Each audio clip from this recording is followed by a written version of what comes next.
Welcome in, you guys. I'm your host, Andrea, with From Mrs. to Ms. Today, I'm being joined by Julie Menanno. Julie is a licensed marriage and family therapist specializing in emotionally focused therapy for couples. She also provides insight and advice for couples at The Secure Relationship on Instagram with over 1 million followers. Amazing accomplishment.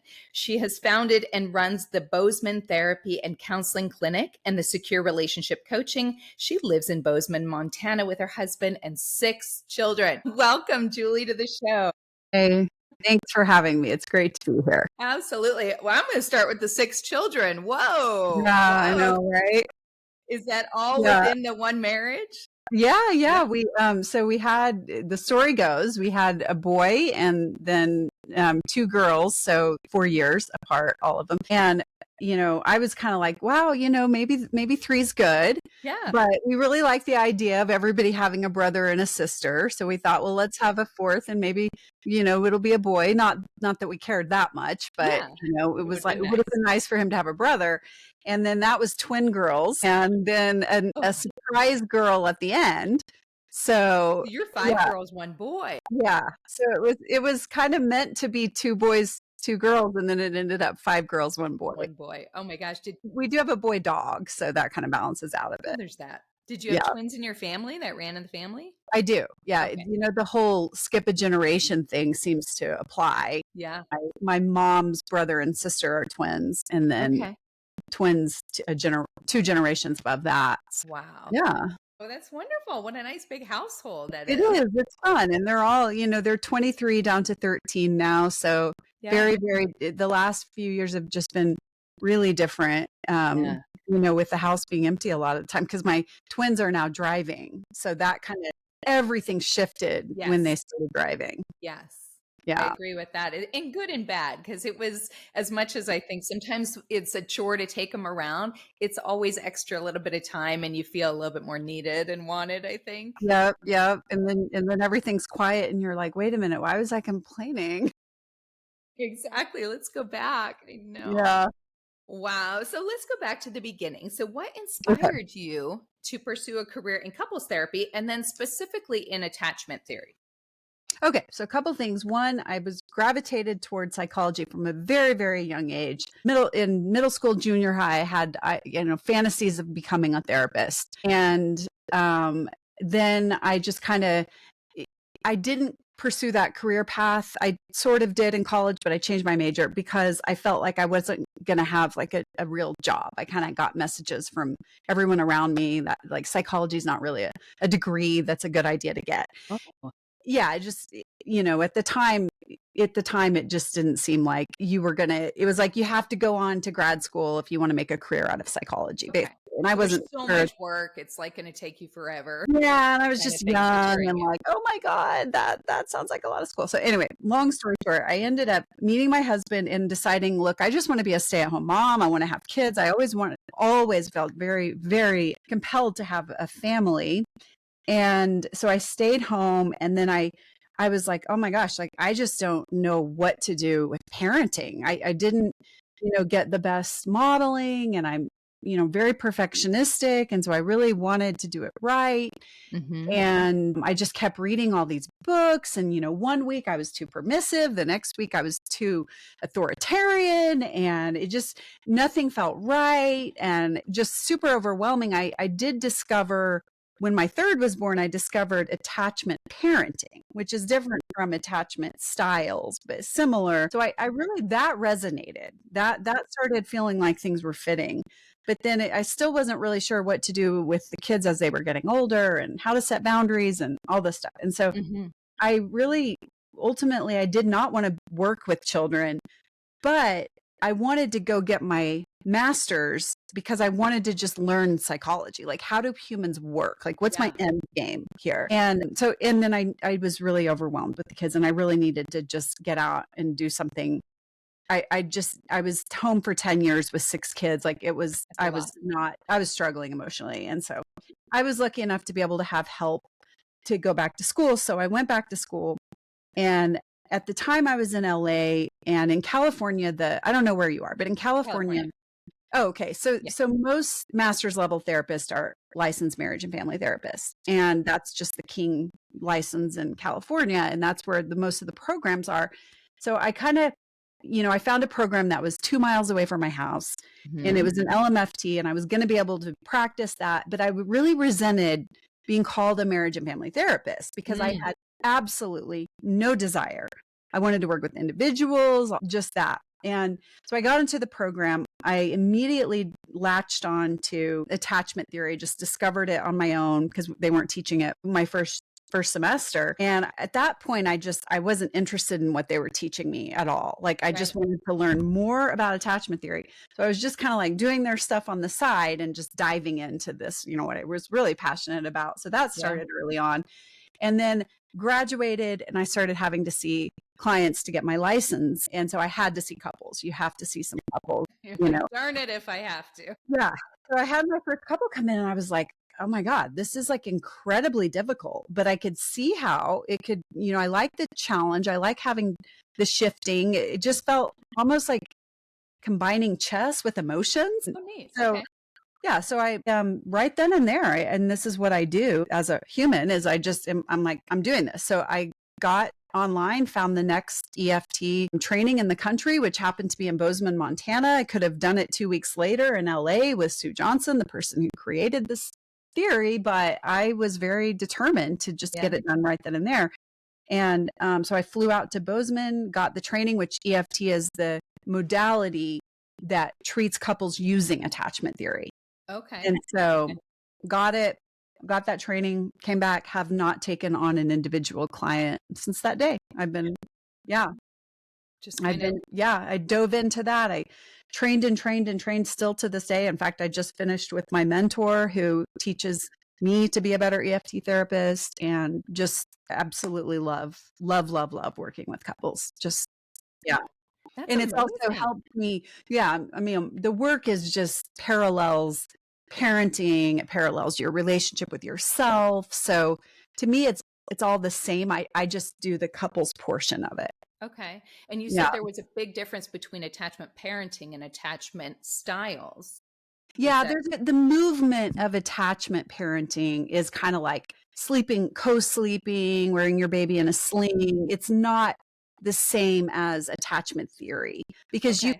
you can have a securely attached child without attachment parenting, like the style of parenting. Okay. It's really two Two similar different things. words, but two different ways of, doing Yeah. it. Yeah. Yeah, that's what I was just going to ask is that when you are keeping them close all the time, carrying them in a Yeah. sling, does Yeah. that create later that attachment, that anxiety attachment for kids, or Well, it's just I not don't related? think so. No. I Yeah. mean, I had, one of my twins, all my babies were just really calm babies, but one of my twins was just crying nonstop. I mean, Mhm. nonstop. And I just dove into, I leaned into that. I carried her all the time. I slept with her.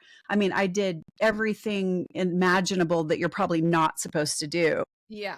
I indulged it. And she was the most beautiful, wonderful, sweet little girl. I mean, she's still very emotionally sensitive, but that's just what she needed. Right. I'm not even saying that that's what you have to do to get a securely attached kid. I think many people, don't co-sleep and things like that. It felt right for me. It really worked for me as far as bonding goes. I slept more because of it.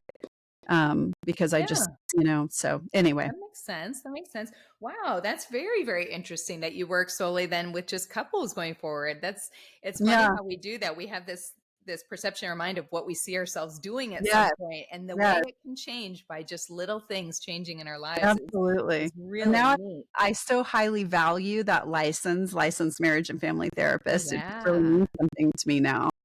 Wow. And so Yeah. you really chose to focus on secure attachment. So why so much? Is that the one you solely work with? Do you work with anxious and avoidant, or you just really choose to stick with secure?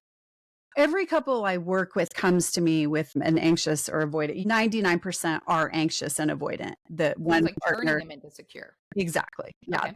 Here's the end game. Yeah. And they're coming to me, with one of three types of insecure, which is going to be anxious, avoidant, or disorganized. And so my goal is to transform them, not just to securely attached with each other, but by default, secure attachment within their self as far as how they're dealing with their own emotions, which is going to translate into healthier relationship behaviors, which creates secure attachment between the two of them. But And you can have a securely attached relationship with yourself and still not get the secure attachment with your partner. So it's two really different things. Yeah, it takes two to create the secure attachment with each other. Right. But you can still have to, grow out of your own anxious attachment just by learning to manage your own feelings in a different way. And that applies to the other styles too. Interesting. And what kind of time frame does it take to get from an anxious to a secure? Is that something that's a reasonable time frame, or people just like, I'm never gonna get to that spot? It depends on where you're starting. Some people are starting off, really distressed, have major, very extreme anxious or avoidant attachment. They have further to go to heal. And then it depends on the quality of help you're getting. It depends on your commitment level, how much you're, actually like putting it into practice, how much you're willing to, how much effort, think about it as far as like physical health, right? Like some people start out way sicker or out of shape or whatever than others. And, no matter what, if you start off from a worse place, it's going to take you a bit longer, but you can, with commitment and effort and the right kind of help and information and learning, anybody can get there. Doable. Oh, I love that. So what are the key behaviors and traits that define a secure attachment style in a relationship?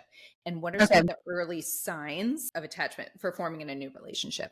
So I'm going to say this. I mean, there's a lot of ways to describe it, but I think at the end of the day, there's the two most important factors are, when you have an emotional trigger in a relationship, your partner does or says something or doesn't do or doesn't say something that triggers you, right? It makes you feel like there's an unmet attachment need. You don't feel cared about. You don't feel appreciated. You don't feel valuable.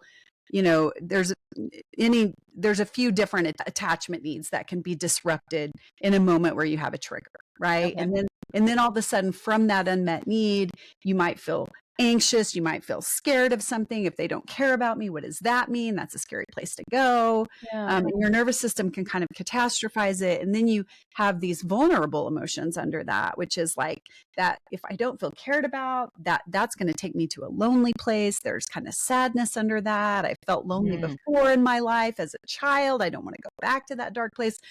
So it's kind of like all these layers can happen in these triggers, right? Yeah. And there's two ways to react. There's three ways to respond to those triggers. One is reactively.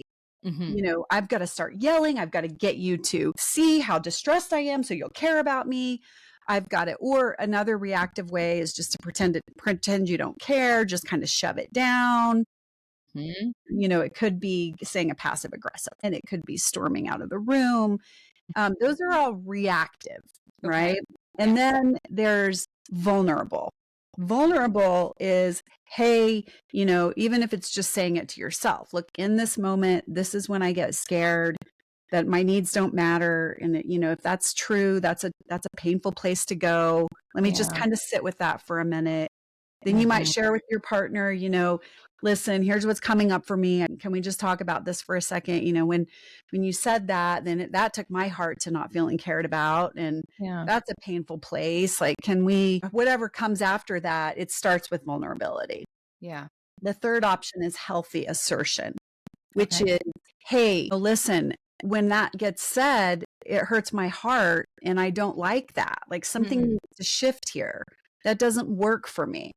We got to figure out a new way to do this. It's kind of like not just being vulnerable, but it's asserting what you're really needing in a healthy way. There might even be some anger with that, which is, the anger is my body saying, hey, this doesn't feel right. Instead of just reacting to that anger explosively. So that's reactive anger. And then we have healthy assertion. Okay. So secure attachment, those with secure attachment, they're going to be communicating more from healthy assertion, clarity, directness, and vulnerability, Whereas someone with an insecure attachment, they're going to be communicating either from just this reactive place or just kind of numbing out, shutting down, completely retreating place, which are Wow. both I would consider reactive in the sense that they're not, Yeah. intentional and Yeah, no, I appreciate you breaking that down because that is so true, the different ways to react to that. And I can play it over in my own head, just, yeah, dating relationships, how somebody is so reactive or vulnerable or healthy insertions. And you can really define those three things within the relationship, which is yeah, interesting. And it yeah, sounds like the healthy assertion and vulnerability are the signs of the secure attachment kind of absolutely. forming in a new relationship. So people can start to recognize those and recognize, let's go down this path. We're in a good, secure path, right? Yes. And that's what I'm teaching people is Yeah, to do that. And when you can start communicating from those two places, huge. not only do you feel more connected, or you're at least not disrupting your connection, but you can actually like work through problems. Because Mhm, what happens is when couples aren't communicating with vulnerability and healthy assertion, and they're just being reactive with each other, mhm, when conflict arises and they're disagreeing about money or parenting or whatever, they're going to mhm, get into these reactive negative cycles where mhm. they're just protest, retreat, blame, Ugh, defensive. And so that hurts them emotionally. And then it also prevents them from solving their problems together. yeah, So it's yeah, through vulnerability and healthy assertion that we're able to not only keep our emotional secure attachment intact, but we're mhm. also able to work through life's problems that come up when two people come together and share a life together. That is so important, and I guess this kind of answers my next question was, why is being in a secure relationship considered more beneficial than being in the others? But Sure. obviously, it speaks for itself why it's Yeah. important to be secure and feel secure. I think everybody do you think everybody has a little bit of all of it, but just one totally stands out more than the rest? In my experience, and here's the thing, I work with couples in a context. I work with people in a context of a couple, right? Of the Yeah, couple that yeah. they're in, the partnership that they're in, right then and there in front of me. And Mhm, so, people have different contexts. They have different workplace contexts. They have other relationships they've been in. So, but my vantage point is very limited to them in the context of the current relationship. What I see is that the vast majority of partnerships have one really clear anxious partner, one really clear avoidant partner. Sometimes the anxious partner is a little more on the disorganized end of the spectrum. So, sure, you might see someone who's predominantly anxious, sometimes kind of behaving with some avoidance, and you might see someone with an avoidant attachment, sometimes behaving with some anxiety. Sometimes the topic can shift mhm. things. But for the most part, and it's very clear in most of the relationships I work with. Yeah, absolutely. And are there ever circumstances where anxious or avoidant tendencies could serve as a purpose? Well, absolutely. Yeah. Yes and no. No, in the sense that it's painful to be in an anxious or avoidant state, right? It doesn't Yes. feel good. You have to, if you're anxious, you're constantly overwhelmed with your feelings. You're Yeah. constantly trying to be heard and validated. If you're avoidant, you're disconnected from yourself. Mhm. And then on top of that, your partner's not going to be happy with you because you can't connect with them either. Same with anxious. Your partner's not going to be happy with you because you're always kind of all over them, Yeah. asking for something they don't know how to give, blah, blah, blah. And so, no, we don't want people to be in that painful state. But at the same time, what happens is if a distressed couple doesn't have an anxious partner who's trying to kind of frantically close the distance, or an Mhm. avoidant partner who's trying to just kind of keep things stable, keeping fights from getting out of hand, then you have something that's not sustainable at all, which is too much explosiveness or too much disconnection.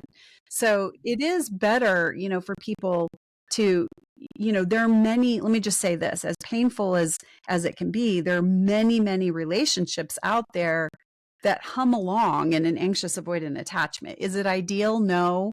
But they love each other. They're going to fight more. They're going to Yeah. feel bad more often than others. Yeah. How many people can say, oh, yeah, grandma and grandpa was always the one, trying to do all the talking, and grandpa never said anything. I mean, like everybody Yes. had, you know what I mean? But they loved That's each other. right. You went to their 75th wedding anniversary. Like, So so true. who am I to judge? I'm just wanting to take people from where they are if they want to get better and feel better and move them forward.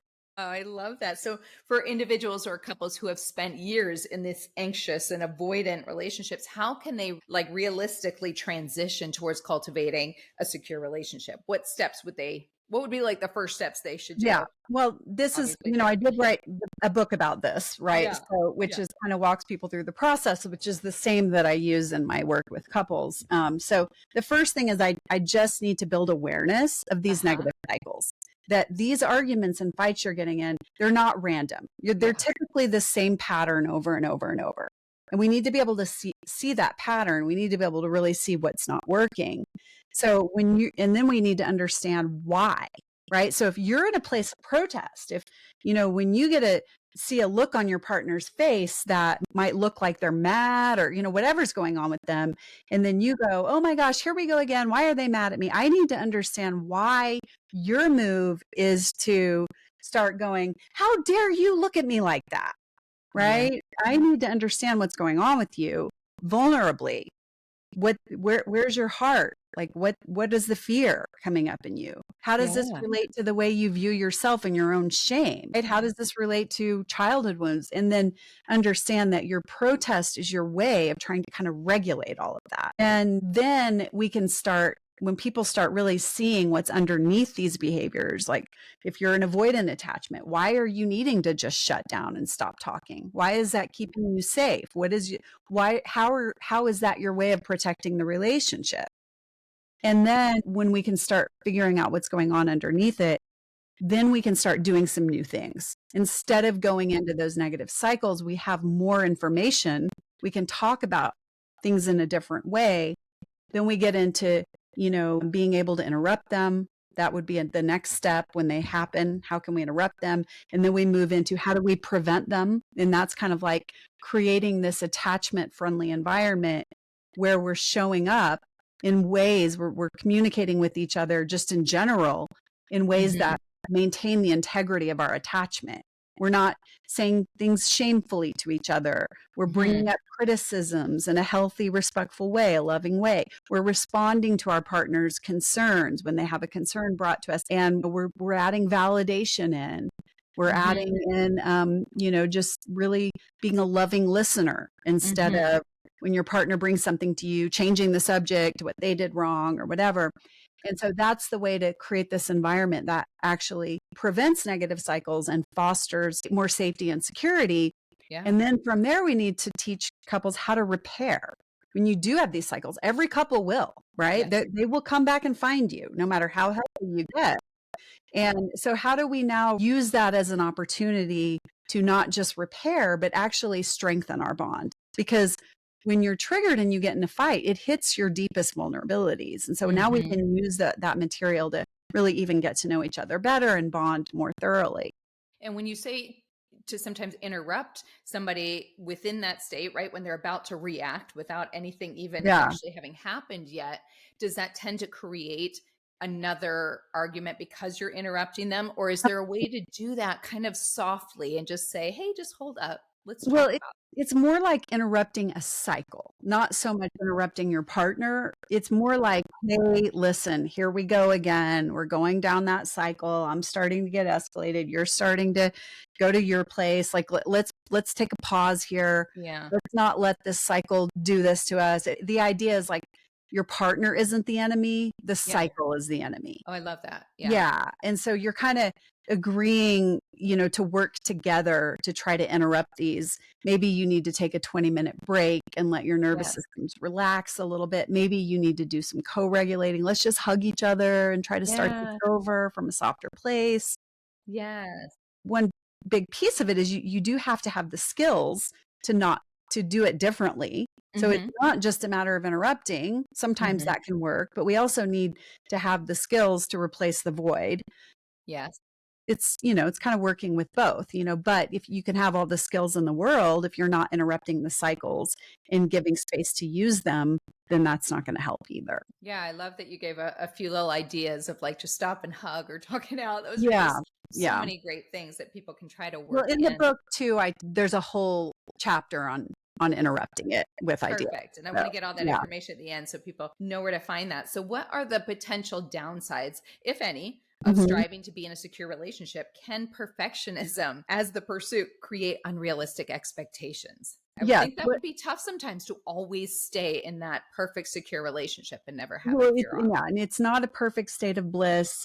You're not always communicating with each other. It's more like a felt sense. Like when you think about your partner, your nervous system's at ease. You Yes. don't start thinking about bad stuff, or when you're in a room with them or in the house with them and you're not even interacting, you still have a felt sense that I can reach them if I need them. I'll respond to them if they need me. And absolutely, perfectionism is just another way of being in a negative cycle. Mm, Perfectionism actually drives negative cycles, which is it's going to make you more sensitive to anything your partner does wrong. You're going to have a hard time giving them any grace.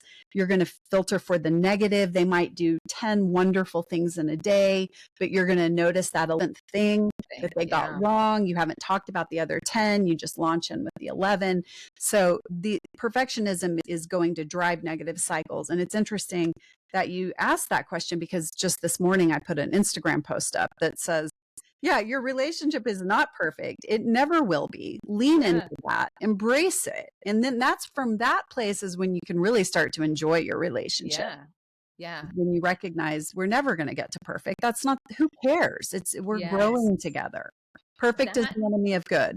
that Julie seems like the biggest and hardest discovery, I think, is to Mhm. because we're always feeling like we need to be looking for perfectionism, Yeah. especially with social media, the way we see it Yeah. today. Everybody Yeah. seems so perfect on there, and we all strive to be, oh, I want to look like that. I want to sound like that. I want to have It's so followers like sad. that. Yeah. It's crazy, It's right? horrible. And Yeah. then in the same turn, we're being told, wait, everybody's not perfect, just accept them for who they are. And so I think that is such a difficult It place to is. be in our day and age right now. Makes it very tricky within relationships or even just the relationship with ourselves, Well, I have right? a way of describing it. Like, think of a climate like San Diego, right? San Diego has a climate that you might be there too. I don't know. Where are you? LA. Okay. Oh, I'm from LA. Okay. Yeah. So, San Diego is kind of known to have this beautiful climate year round, right? Yes. And that's a secure attachment. Like Yes. it's just a nice climate. However, San Diego is going to have these crazy monsoons. I mean, you're Mm. going to get days when it's colder, but what happens is they weather the storms and then they go back to their climate, Hmm. right? Hmm. That's a secure attachment. A Hmm. non-secure attachment, an insecure attachment is when the storm is most of the time. Right? When Yes. the storm starts to take over and become the overall climate, that's when you have to kind of step back and go, "Hey, I'm kind of miserable a lot of the time here." And Hmm. we're trying, I'm doing my best, I'm doing my part. Nothing's really shifting and I'm not having a whole lot of hope it's ever going to change. That hope piece is really important. If things are really bad and you don't have a lot of hope that you Hmm. can keep growing, that's a time when you might say, look, I'm not being perfectionistic. I'm being realistic. You Yeah. know, Yeah, wow. Yeah, that was a great analogy because it's so nice to see the difference between the two that you just explained. I like that. So how much of creating a secure relationship depends on your own personal growth versus finding a partner with compatible attachment tendencies? Are we all out there looking, I'm including myself because I'm dating, but yeah. are we all out there looking for that person that can match that secureness or that will help us get to that place, or is it more about inner growth? I think I know Well, the I answer. think at the end of the day, what people should be looking for is someone who's willing to grow with them, right? Yes. Someone who's good enough. They're not like, there's no violence or really serious stuff happening. There's Yeah. compatibility, both, shared interests, all the things that make people compatible, attraction. Hmm. But both of you are willing to grow, even if you do maybe have some of those anxious avoidant type of tendencies, but you're both aware of it. And yeah, I mean the goal. There was another part to your question. The first part, Yeah, I was just asking if it's better to grow within yourself or to find a person. I don't. Both are important. I mean, it's hard. Here's the short answer: self growth. I think you really do. I mean, being in a secure relationship makes it infinitely easier to grow as a person Hmm. because you're in a safe environment. Your energy isn't having to go into kind of always having to protect yourself or fighting to get your needs met. So you have more energy to grow. Hmm. But with that said, this all stems from your relationship with yourself. It really does. I Mhm. mean, if you're the healthiest partner in the world is not always going to be perfect. And how are you Right. going to react when your partner isn't perfect? And if you're carrying around a lot of shame or dysregulation, you're probably not going to respond to that in the best way possible. And then that Mhm. can trigger their stuff. And then they can start to, and so it can just start. Two people who have insecurities, a lot of time, what they're going to do if they're not actively growing is they're just going to reinforce those insecurities that are already there, kind of Yeah. not even consciously. It's just Yeah. what's going to happen when they go into managing conflict in the ways that they've been managing their bad feelings their whole lives. Mm. I just don't think there's any substitute for self-growth, but relationships are a great context to do that growth in. Yeah, that's great. I think people always wonder the chicken or the egg, which one's first? Work on me or find a relationship and work on it together and hope it resorts back to me and Yeah. balances me out. But it sounds like what you're saying, really just which everybody's saying these days, focus on yourself, self-love, and then you can turn and love somebody else and be in a better place for Yeah, that. and partners can do that together too. Yeah. I don't advocate for people saying, well, I have to get to this certain level of personal growth before I can be in a relationship. Yeah. That's a little rigid, I think, but Yeah. yeah, I mean, But at least work on it with together. exactly. There has to be some flexibility. There's another argument to be made that if you have found yourself in repeated failed relationships over and over, you might need to take Mhm. a break and do some self work. Just take a break. Yeah, because you might not want to kind of inadvertently repeat that pattern again. And if you really don't know what's going on inside of you, you're at risk of Yeah. doing that. So, Yeah. And kind of unfortunately, no right or wrong answers to a lot of this stuff. yeah. And would you suggest like just start to work on yourself for that? Is it just reading and finding, exactly like Yeah. your books that you have and doing some workbooks and different trials and see where maybe even you are on that spectrum, right? You might think you're way more secure than you really even are, or vice versa. Yeah. I mean, I think it's really comes down to, there's a lot of layers to it, right? But really Hmm. what it comes down to is how do you deal with your own feelings? When your feelings come up, do you react to them and get, overly anxious and start trying to control everything around you to make yourself feel better? Or do you just shove your feelings down, numb them away, say, I don't want to go there, and just keep working hard you know, to keep yourself distracted? Or are you able to kind of tap in and go, okay, I'm feeling some anxiety. What's happening right now? Yeah. What is the fear about? What is the grief and loss under that fear? What is the sadness? There's probably sadness. And what is the shame around this? Like, how do I make sense of whatever's going on in this fear and this failure I'm experiencing? How do I make sense of myself? Like, what is it about me? Is there a part of me Hmm. that just believes maybe I'm just a fundamental failure, or I'm just bad, or I'm just unlovable? That Yeah. those places need help. A lot of people, they're being driven by those places, but they don't know they're there. They don't have words for those places, and they're leaving them alone. But those places, if they're left alone, they're going to be kind of driving the car, and you're Yeah. not even going to know it. And Yeah. so that's really Dig deep. important work to do. Yeah. And if Yeah. you can do that work with yourself, I mean, you're going to know yourself so much better to make better moves in your relationship. You're going to be able to see your partner through a new light instead of, oh, they're just trying to hurt me right now. You're able to kind of see, hey, they've got this hurt underneath them that I Hmm. have in me. Hmm. Yeah. So it all that and where do you start with that? I mean, I think, shame work is important. I think emotional regulation skills are important. Just learning how, somatic work where you just learn how to acknowledge and access and put words to feelings as they show up in your body. I think Mm. that's huge. It's really Great hard to ideas. feel your feelings if you don't know how to feel your feelings, and they are Yeah. in your body. Yeah, absolutely. I love hearing all about the attachment style stuff. I think it's so pertinent in relationships and understanding that. And so I love that you're doing the work in that. I'm always No, trying thank to, you. I'm fascinated by it, and I'm It sure is that's how you were fascinating. too. Yeah, Yeah, because absolutely. it's huge. And when you really think about it, when you look at your relationships and you put it to the test with that, and you go, yeah, I think I Yep. was totally anxious. If I went back and looked at my past relationships and go, no wonder that one didn't work. I was completely anxious. I couldn't even stand not Yes. hearing from him from a day. I'm chasing him constantly. And Right. then to see the growth, which Yep. I've seen in myself, but for other people to see that, that alone is so rewarding, right? To see Oh, how totally. different. Yeah, to see the growth. Yeah. That's the best feeling Monumental. ever. Yeah. So if I shift gears a little bit, because I know you do work more with couples rather than individuals, but what are your thoughts on how societal and cultural shifts like dating apps, hookup culture have changed the way that we form connections these days?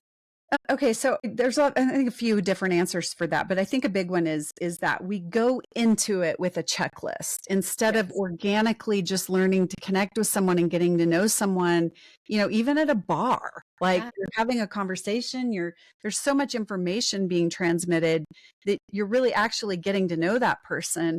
Yeah. And workplace, all these things that we used to have set up in society to just organically meet people, and so now it's kind of like you sort of have to have a list. I mean, what else are you going to do? You have to narrow the playing field down. There's millions of people out there. Like, how do you get around having a list?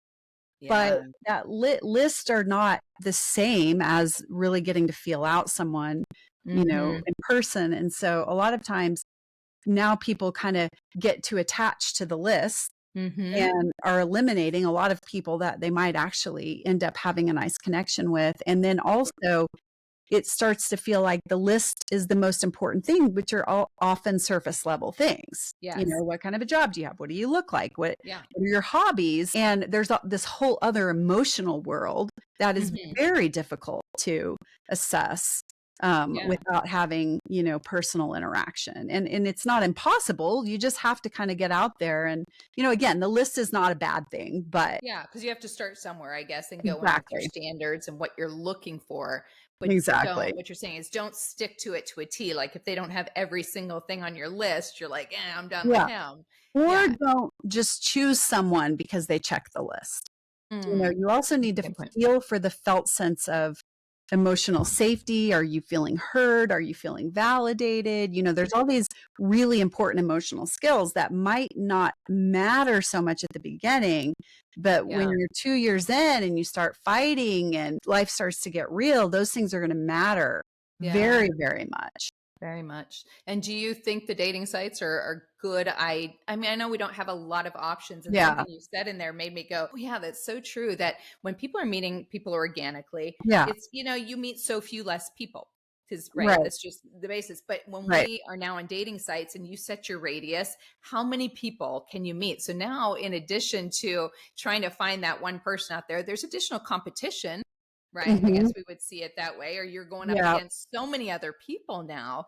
And so, what do you think about like the actual dating sites? Do you ever, I know you're working with couples, do a Right. lot of them come from dating sites? Do you ever talk about it or not really?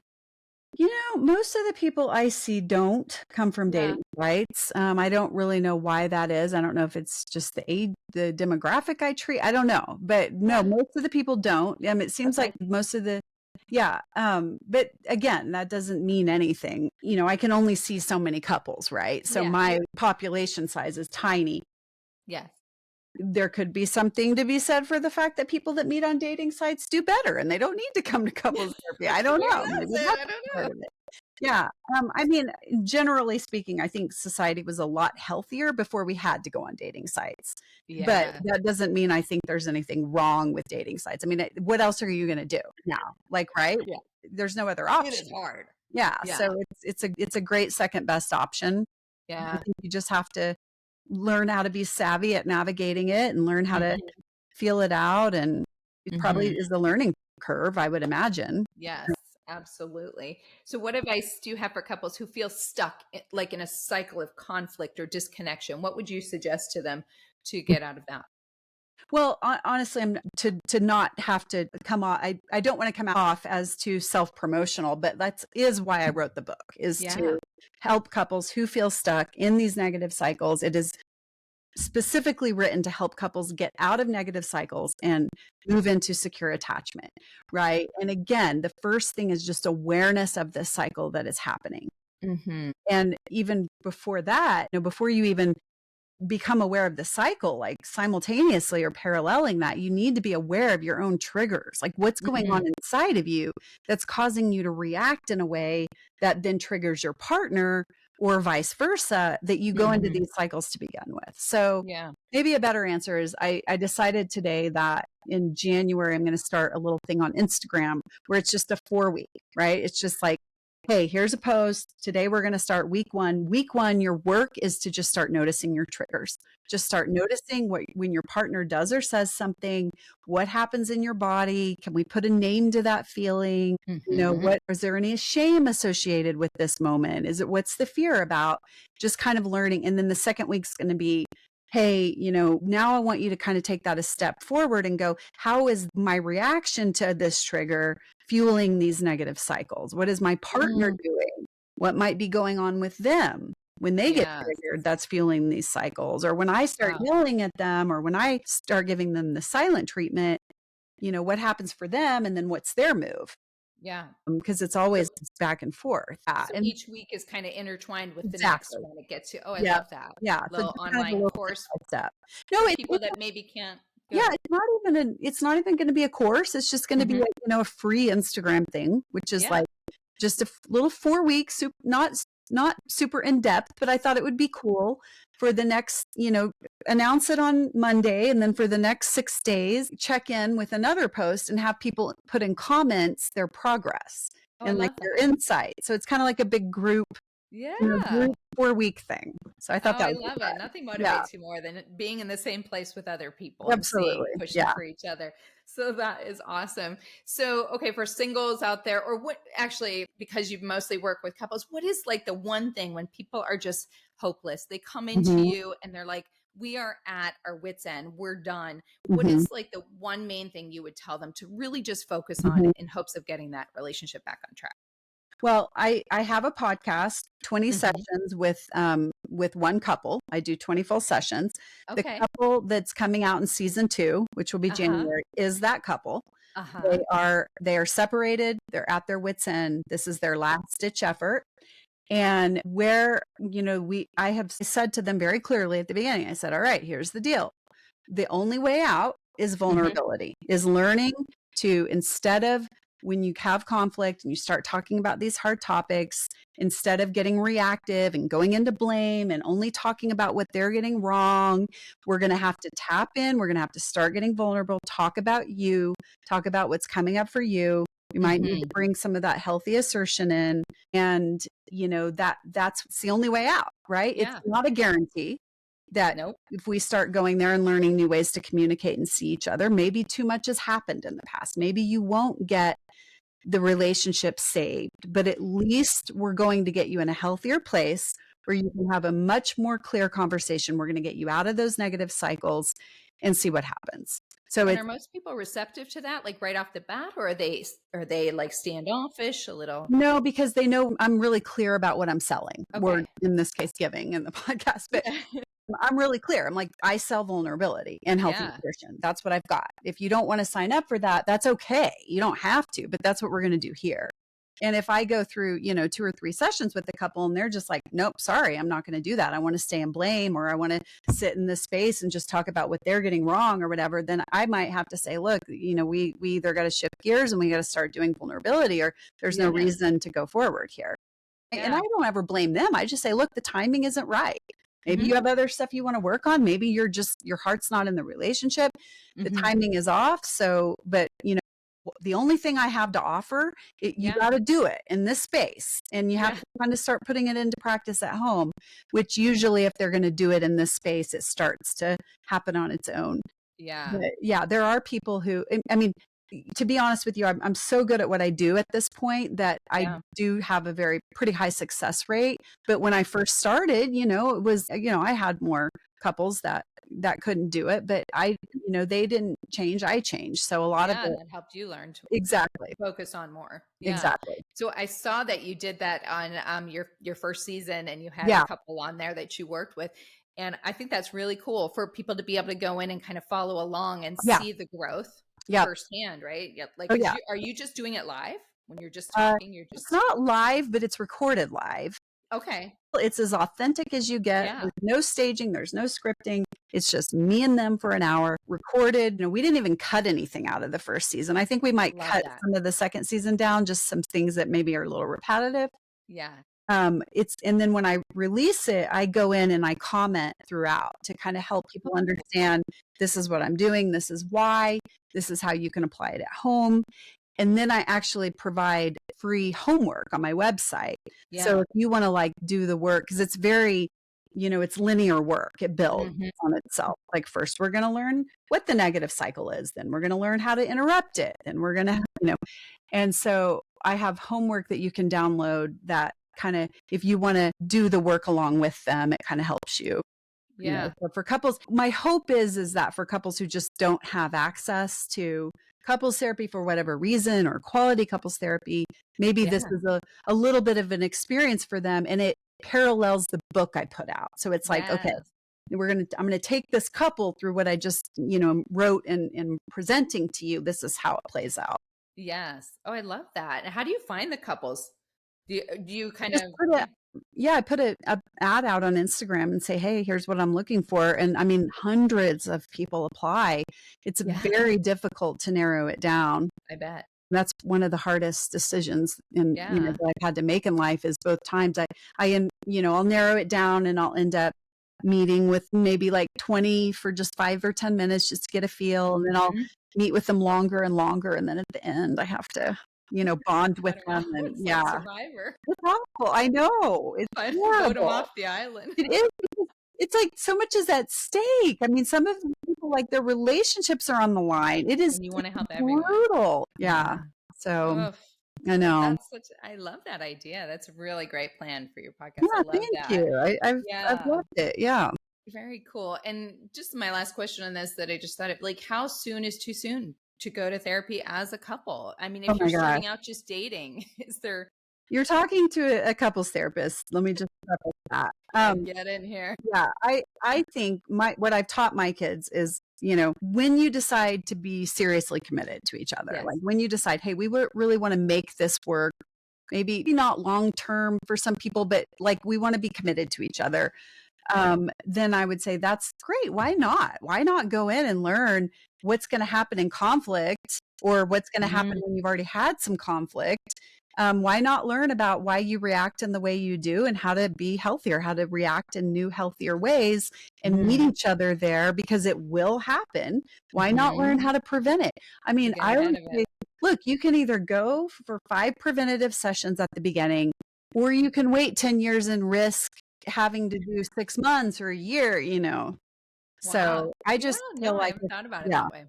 Yeah, I think there's nothing wrong. It's like anything else. Why not do preventative work instead of clean up the mess later? Yeah. Well, I love everything that you've had to said. Such great information for the listeners out there. I love always hearing different perspectives on how to get through relationships and what is the best idea and things to do, and little tidbits that we give them. So tell everybody where they can find you, and your book, of course, and your podcast. All right. So I've got 4 things. I've got thesecurerelationship.com. That's my website. I have my therapists who are working for me, courses. I'm really just trying to get just as many resources out there as possible for all different levels of help and financial concerns. And that's where you can find the homework for the podcast, which is called the Secure Love Podcast with Julie Menanno. That takes the couple through 20 sessions. And then I've got my Instagram, which is the secure relationship. And then I have the book, and the book is called Secure Love by Julie Menanno.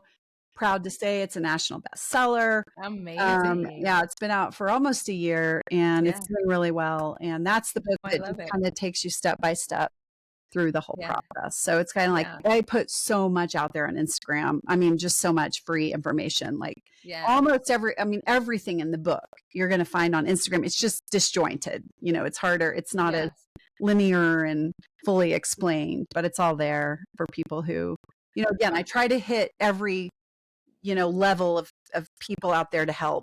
Yeah. And age groups, or you start like whether you're young or older? No, because I mean, there's a couple of reasons for that. One, I don't really know. I think that'd be kind of hard to keep up with. Yeah. If you figure out a way, let me know, because I would be open to it. 2, you're crazy.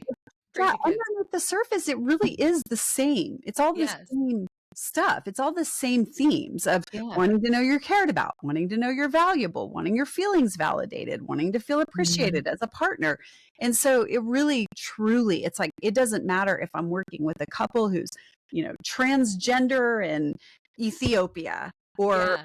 hetero Christian couple in the US. Underneath all the surface is the Same same thing. exact stuff. They might Yeah. get to it in different ways.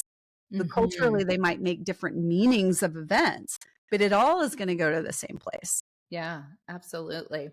Well, wonderful. I'll have all of your information in the show notes for the Yep. listeners so they Great. can find you. And you've made such a great footprint out there in all of this area of expertise. So thank you Yep. for Yep. that. I think what you're doing is amazing. So before you go, I love to play a little game called From Mrs. to Ms. Would you rather? It's just 10 easy All right. questions related to your area of expertise in dating. All right. All Let's right, do here it. we go. Number one, would you rather build trust through consistent daily acts of love or by tackling one thrilling, risky adventure together? Daily. Acts of Daily. love. That's the key, though, right? Is Yeah. build, build, build. Yep. Maybe Absolutely. throw in one risky thing. Yeah. That would be in the broader context of daily. Yes. That'd be great. Yes. Number two, would you rather be with someone who always tells you exactly how they feel or someone who surprises you with their love in unexpected ways? Probably always tell you how they feel. I could see going either way, but yeah. So you don't have to read minds, you don't always have to wonder. I think that's the hardest part, right? Is Yeah, worry and creates that anxious attachment exactly. too, because you're Yeah. constantly wondering. Number three, would you rather help someone find love through a traditional blind date or by navigating the complexities of the dating app? I mean, I think the dating app might have higher chances of No, finding love. Blind dates don't sound very efficient. I mean, I've never yeah, done a blind date. I don't know. I don't know yeah, how that would play.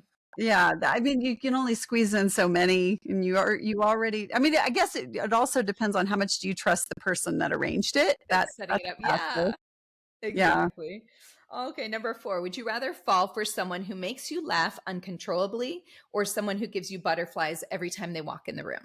Laugh hands down. Hands down. Why is Yeah. that? Because I'm funny and I laugh all the time, and that's my love language. And yeah, so definitely for me, it would Perfect. be laugh. Yeah. For It'd be laugh. I could see it. Plenty of other people would choose the butterflies, but Yeah. yeah. Number five, blindfolded surprises or playful role play. Playful role play. I don't like surprise. I don't. Like Being surprise. blindfolded would make me feel too vulnerable. I don't know. There's something about I that. feel like role play would make me so vulnerable. I don't know Yeah. why. It just freaks me out a little bit. I, Never well, tried it. I have a little bit of theatrical side, so I could see myself getting into that. Yeah. Theater and funny. Yeah. A little dramatic. Number six, would you rather have the ability to read your partner's mind during sex or be able to control their sensations with just a touch? Control their sensations. Nobody wants to know Yeah. what they're thinking. That feels like sex should be more of a sensual experience Oh, I anyway. like that answer. Yeah. Yeah, agreed. All right, number eight. Number seven. Would you rather have a deep, vulnerable, heart to heart conversation by candlelight or share a steamy moment that says everything without words? Steamy moment, everything without words. Me too. Yeah. That's my favorite. I like that. Number eight. Trying new positions or mastering the classics? Mastering the classics. Yeah, that's Yeah. always good. I think that's good. It's too much pressure to find something new every time. Yeah. Number nine, would you rather help a client plan the most romantic, unforgettable date night or coach them through crafting the perfect flirty text? Date night. Date night. Yeah. Is that how you work when you're with the couples, kind of suggest different date nights for them to do weekly? Do you suggest a weekly date night? I think that's super important. No, and only because that's just not where my focus is. I mean, I think there's something to be said for that, but I need them to be communicating well on the date night. So if I'm spending my time encouraging the date night, that's taking away from what I really want them to be doing, which is making that date night a successful experience. Yeah, absolutely. And number 10, slow dancing in the living room or spontaneous dance moves in the kitchen? Spontaneous dance movements in the kitchen. Kind of fun, huh? I love Yeah. doing a little cooking and Yeah. flirting and all that good stuff. I think it's Exactly. super fun. That is the greatest, cooking and just connecting. Yeah, I agree. Yep. Yeah. Absolutely. That sounds like the key of everything is just Yeah. to communicate vulnerability and find yourself and love yourself. And then you also have a meal at the end of the day. I mean, maybe a glass of wine. Yeah. Perfect. Well, thank you so much for joining me today. It's been such You're a pleasure to welcome. have you. Your information is just insurmountable. It's great, and I love Oh, it. I So I appreciate that. Yeah. Thank Yes, you. absolutely. I'll make sure everybody can find you and know exactly what you are bringing to the table. There's so much there. So thanks once Okay. again. You are so welcome. Thanks for having me. Absolutely. And to the listeners out there, please continue to watch and enjoy these wonderful guests that I'm having each week. You can find me on any major streaming network, and you can email me at info@frommrs2ms.net with any questions that you might have, and I'm happy to be there. So we will talk to you guys next week. Have a good one. Bye.